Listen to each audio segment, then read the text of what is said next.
रे रोपलन साठी धानामा के रे रोपलन कापास के रे रोपलन कापास के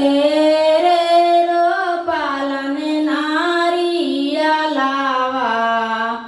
नारियल खिला हैया काश नारियल खिला हैया काश सासुर पालन साठी धानामा भाई सुर रो पालन कापास भाई सुर रो पालन कापास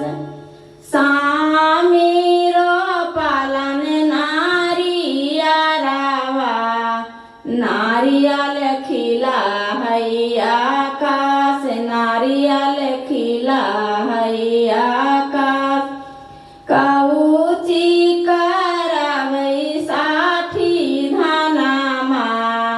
कौची करावै कापास कौची करावै कापास कौची करावै नारियलावा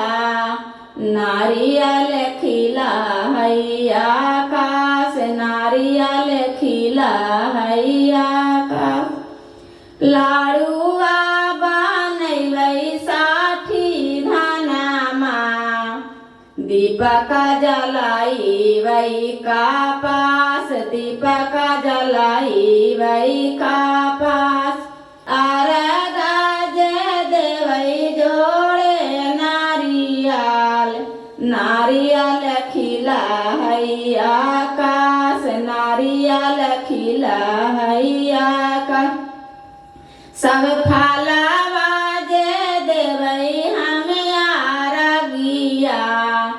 नारियल खिला हैया काश नारियल खिला हैया काश। छठी मैया की जय।